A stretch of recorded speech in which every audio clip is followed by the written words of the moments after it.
কারা মুক্তির পর নানা অসুস্থতার কারণে বিধি নিষেধের বেড়া জালে আটকে ছিলেন সাবেক প্রধানমন্ত্রী বেগম খালেদা জিয়া।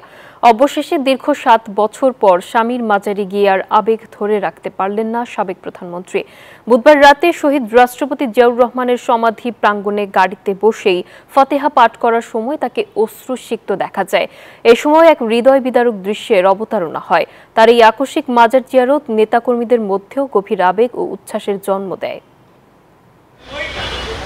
অনেকদিন ধরেই অসুস্থ তিনি, তবু গুলশানের বাসভবন ফিরোজা থেকে একটি নীল গাড়িতে করে বের হন স্বামীর কবরে কোরআন তেলাওয়াতের উদ্দেশ্যে।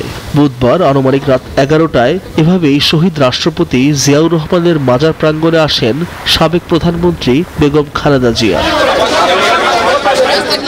মাজারে পৌঁছে তিনি গাড়িতে বসেই ফাতিহা পাঠ করেন এবং স্বামীর আত্মার মাগফিরাত কামনা করে দোয়া ও মোনাজাত করেন।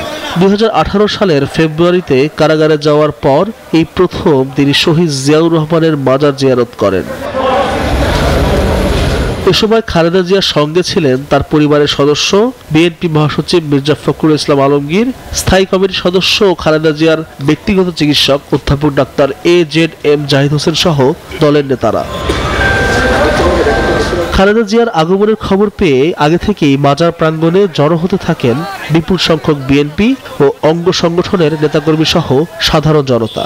প্রিয় নেত্রীকে এক নজর দেখতে এবং তার সঙ্গে শ্রদ্ধা নিবেদনে অংশ নিতে সেখানে এক আবেগঘন পরিবেশের সৃষ্টি হয়। নেতাকর্মীরা বিভিন্ন স্লোগান দিয়ে তাদের নেত্রীর প্রতি সমর্থন ও ভালোবাসা প্রকাশ করেন। আমি আজকে দীর্ঘদিন ছাত্রদলের রাজনীতি করি, আমার নেত্রীরে আমি দেখি নাই। আমি এই আবেগ থেকে আমি আজকে এই জিয়া উদ্যান আসা।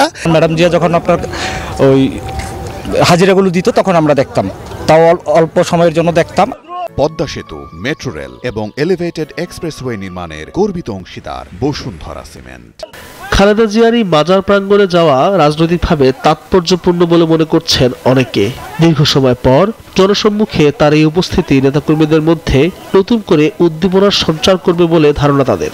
আমরা অত্যন্ত আনন্দিত এবং উৎফুল্লিত যে আসলে ম্যাডাম ধীরে ধীরে উনি ওনার স্বাভাবিক জীবনে ফিরতে শুরু করবেন এবং হয়তো আজকে এটা হলো ম্যাডামের প্রথম পদযাত্রা স্বাভাবিক জীবনের। কোটি কোটি মানুষ আছে যারা জীবনে কল্পনাও করে নাই যে বেগম জিয়ার গাড়িটা দেখবো। এইটা বেগম জিয়ার আজকের আশাতে প্রমাণ করলো নিশ্চিত গণতন্ত্রের বিজয় আছে। এ সময় ফিরোজার সামনে সাংবাদিকদের মুখোমুখি হন বিএনপি নেতা ডাক্তার AZM জাহিদ হোসেন। বলেন, বিএনপি চেয়ারপারসন রাজনীতি থেকে অবসরে যাননি। ভারপ্রাপ্ত চেয়ারম্যান সবসময় তার সাথে রাজনৈতিক বিষয় নিয়ে আলোচনা করছেন এবং তার পরামর্শ ও নির্দেশনাতেই দায়িত্ব পালন করে যাচ্ছেন। আমাদের ভারপ্রাপ্ত চেয়ারম্যান জনাব তারেক রহমান সাহেব বলেছেন ম্যাডামের রাজনীতি কিভাবে উনি রাজনীতিতে অংশগ্রহণ করবেন। দলের চেয়ারম্যান স্বাভাবিকভাবেই উনি রাজনীতিতে আছেন, উনি রাজনীতি থেকে অবসর নিয়েছেন, ঘটনাটি তা নয়। এবং সবসময়ই চেয়ারম্যানের সাথে ভারপ্রাপ্ত চেয়ারম্যান সার্বক্ষণিক একটি আলাপ আলোচনার মাধ্যমেই এই দলকে আন্দোলন সংগ্রামের নেতৃত্ব দেওয়া, সুসংগঠিত করার জন্য ভারপ্রাপ্ত চেয়ারম্যান যে দায়িত্ব পালন করেছেন জনাব আমাদের চেয়ারম্যান সেটাকে সব সময় সমর্থন করেন। শ্রদ্ধা নিবেদন শেষে সাবেক প্রধানমন্ত্রী ও বিএনপি চেয়ারপারসন বেগম খালেদা জিয়া তার গুলশানের বাসভবন ফিরোজায় ফিরে যান।